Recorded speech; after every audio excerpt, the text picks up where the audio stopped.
Welcome to म Nepali channel. Like, comment, subscribe. कहाँबाट सुरु गरौँ, कहाँबाट अन्त्य गरौँ, व्यथितिका यति धेरै कथाहरू छन्। के को लागि हामी यति धेरै मरिहत्ते गर्नेछौँ, कसका लागि, के पाउनको लागि? खाली हात आयौँ, खाली हात नै जानु छ। न केही पाउनु छ, न केही गुमाउनु छ। तर पनि किन गर्छौँ हामी यति मरिहत्ते? कहाँबाट सुरु गरौँ, कहाँबाट अन्त्य, के का लागि यति मरिहत्ते गर्यौँ? न यहाँ केही पाउनु छ, न यहाँ केही गुमाउनु छ। के को लागि, कसको लागि मरिहत्ते गर्नु छ? यहाँ खाली हात आएका हौँ, खाली हात जानु छ। के कमायौँ, के गुमायौँ, खै बुझी नसक्नु छ। यहाँ खै के को लागि मरिहत्ते गर्छौँ हामी? यहाँ प्रत्येक दस्तावेजमा हामी कुरा गर्छौँ। जब हाम्रो आफ्नै दस्तावेज आउँछ, त्यहाँ एकजना पनि ग्यारावासे नेपालीको एक्सपर्ट हुँदैन भनेदेखि अरूलाई भन्न सजिलो। हाम्रो सुदीप साकेतीको नाउँ अब आइहाल्यो यहाँ, मैले भन्नेवाला थिएन। उहाँ म कहाँ चिया खान 10 मिनटको लागि आउनुभयो। मेरो पनि नाम देखेको थियो त्यो पेपरमा चाहिँ, मेरो पनि कन्सल्टेसन। उहाँले एनआरएनको बारेमा के हो भनेर मलाई सोध्नुभयो। मैले के हो भनेर भने। उहाँ त्यो पछाडि न्यू जर्सीमा भिजन 2020 को प्रेजेन्टेसन गर्नुभयो। यो प्रेजेन्टेसन अहिले त अलिकता तपाईँले चिम पनि हेर्नुभयो, त्यहाँ त्यो पनि थिएन। त्यो हेर्दाखेरि अनि मैले नै उठेर भनेको हो कि सुदीपजी, यो कुराहरू छलफल गर्दाखेरि, यस्तो विद्वान समूहमा कुरा गर्दाखेरि रिटेन रूपमा तपाईँले दिदियो भने मान्छेले पढेर त्यो कुरा सजिलो गरी बुझ्छ। अनि त्यहाँ के भनिएको थियो भने, म त्यहाँ उपस्थित आफै छु र मलाई के भनिएको थियो भने, यसलाई अलिकता डिटेलाइज गरेर तपाईँहरूलाई सबैलाई पुर्याइन्छ भनेर भनिएको थियो। आज मैले सुने त्यो निर्णय नै भइसकेको रहेछ र इन्डोर्सै गरिसकेको रहेछ। अर्को कुरा के हो भनेदेखि, जब अस्ति भर्खर 10 दिन अगाडि सुजितजीसँग फेरि मैले भेटेको थिएँ अर्कै कामको लागि। अनि उहाँले के भन्नुभयो भनेदेखि, यो भिजन 2020 को आफैले कुरा गर्नुभयो, हामी ग्लोबल कन्फरेन्ससम्म यो कुरा तयारी गरेर चाहिँ गर्छौँ। अनि मैले एउटा के रिक्वेस्ट गरेँ भने, सुजितजी, म यसमा धेरै सुरुदेखि लागेको छु। हेर्नुहोस्, मैले यसमा जिउ ज्यान सबै लगाएको छु। मलाई यो संस्थासँग धेरै माया छ। मलाई कमसेकम बाहिर लग्नुभन्दा अगाडि एकपल्ट मलाई देखाइदिनु भयो भने तपाईँले पनि सजिलो हुन्छ र मलाई पनि बोल्नु पर्दैन भनेर भन्दाखेरि उहाँले बनाएपछि म देखाउँछु भनेर भन्नुभएको थियो। फेरि आज कुरा उठ्छ, त्यही कुरा उठिरहेछ। भिजन 2020 नराम्रो होइन, एकदमै राम्रो हो। तर त्यसको छलफल गरेर गऱ्यो भने राम्रो हुन्छ। र एउटा कुरा के भने, साथीहरूमा संस्था हुनुपर्छ। कुनै पनि संस्था नभइकन चल्दैन। तर आज ग्यारावासे नेपालीहरूको भूकम्पमा भनौँ या बिल्डिङमा भनौँ, जति पैसा उठेको त भावनाको हिसाबमा मात्रै उठेको छ, संस्थाको हिसाबमा उठ्दैन। यदि संस्था भएको भए म तपाईँहरूलाई भन्छु, म अझै शङ्कास्पद हुन्थेँ कि त्यति पैसा उठ्छ। त्यसकारण संस्था हुनु हुँदैन भन्ने होइन, संस्थालाई कसरी बनाउने, तर भावनात्मक सम्बन्धलाई जब संस्थाबाट हटाइदिनुहुन्छ त्यो निरस भएर जान्छ। त्यो एकदम केही त्यसको मतलबै हुँदैन। अर्को कुरा के छ भनेदेखि, भिजन 2020 को एजिएमले पास गर्ने थियो। भिजन 2020 मा हामीले यो गर्ने, बिल्डिङ बनाउने, यो गर्ने, एजिएममा जानु पर्दैन। तर स्ट्रक्चरको कुरा आयो भनेदेखि त्यो चाहिँ एजिएममा जान्छ। त्योभन्दा एजिएममा यस्तो कुराहरू गर्नुभन्दा पहिला नै साथीहरूले छलफल गरेर गर्नुभयो भने राम्रो हुन्छ। र म यो नेतृत्वलाई पनि र योभन्दा पछाडि आउने नेतृत्वलाई पनि एउटै हात जोडेर म बिन्ती गर्छु कि तपाईँहरूले ग्यारावासे नेपालीहरूको बारेमा केही पनि कमिटी बनाउनु भयो भने कमसेकम मेजोरिटीमा ग्यारावासे नेपालीहरूलाई राखिदिनुहोस्। नत्र हामीले नेपालमा भन्न छोड्छौँ कि नेपालले हामीले सिकाउँछौँ भनेर। अहिले नै बनेकोमा यसमा पनि त्यही छ। मैले सुनेको निर्वाचन समितिमा पनि 3 जना नेपालकै छ भन्छ मैले सुनेको। म अब डे बाई डेमा नभएको हुनाले सुनेको कुरा मात्रै भन्छु। यो कुराहरूले गर्दाखेरि हामीलाई मुख देखाउन चाहिँ लाज लाग्दो भइसक्छ कि तपाईँहरूले नेपाल बनाउने कुरा गर्ने अनि आफ्नो संस्थाको कुरा हो भनेदेखि तपाईँ नेपालकै एक्सपर्टिजहरूलाई हायर गर्ने। त्यसकारण या त एउटा जे भन्छु त्यो गरौँ। कतिलाई मन पर्ला, कतिलाई मन नपर्ला, कतिलाई रहर, कतिलाई बाध्यता, कतिको अवसर। आफ्नो आफ्नो व्यथा सबैलाई उत्तिकै भारी छ।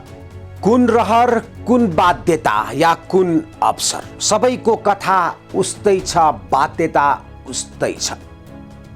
कति भनेर चित्त बुझाउँछौँ, कति मनमै दबाएर चित्त बुझाउँछौँ।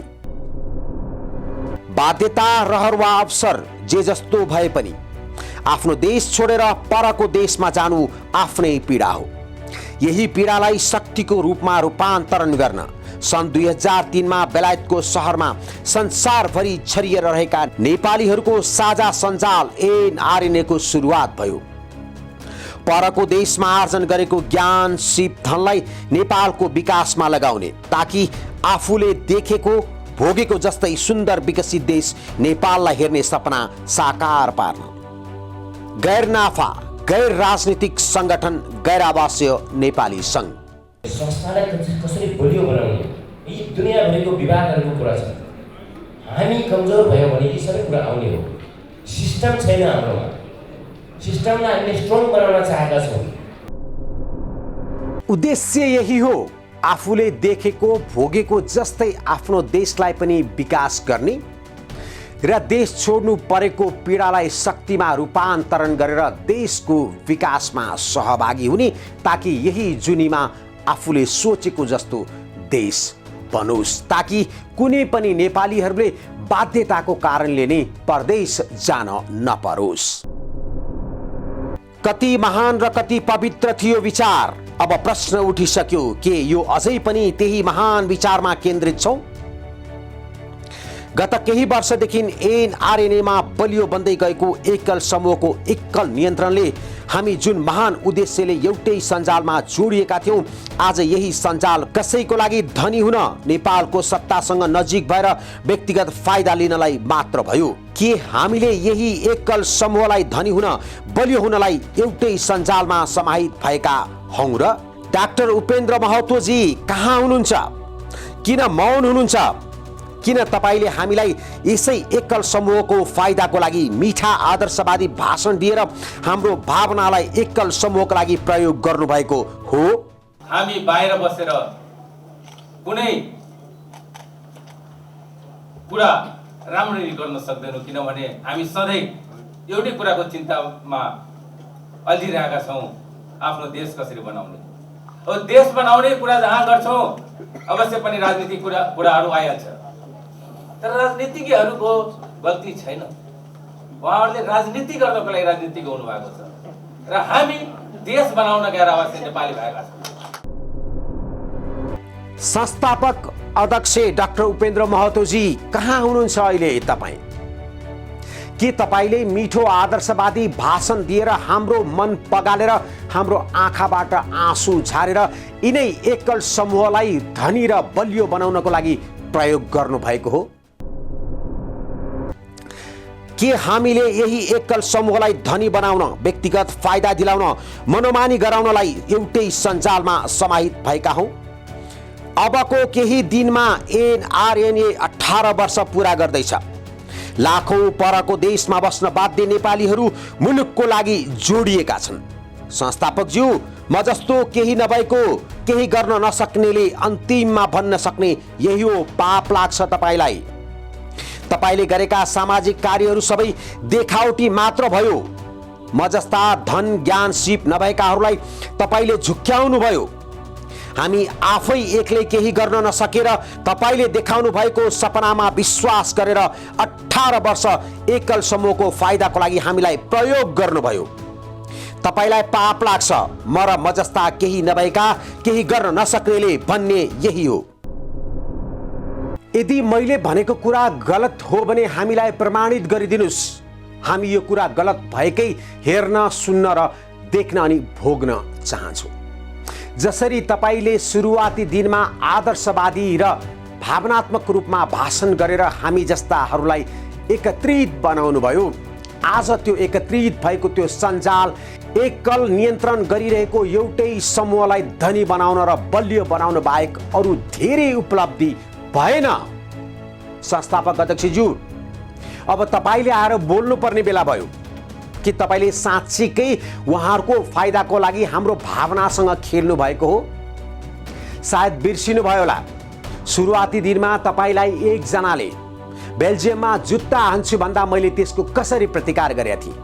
म मात्र होइन, त्यहाँ उपस्थित सबैले प्रतिकार गर्नुभएको थियो। नबिर्सिनुस्, आजको दिन आउला भनेर उहाँले हामीलाई सचेत गराउनु भएको रहेछ। उहाँ ठिक हुनुहुँदो रहेछ भन्न पर्ने दिन आउन सक्छ। तोडिदिनुस् यो सिन्डिकेटलाई, भनिदिनुस् कि तपाईँ कुनै व्यक्तिगत फाइदाको लागि होइन, नेपाल राष्ट्रको लागि एकत्रित बनाउन लाग्नु भएको थियो। तपाईले दिनुभएका हरेक भाषणहरू केवल देखावटी होइनन्, त्यो सत्य थियो। अब प्रमाणित गर्ने बेला आइसकेको छ।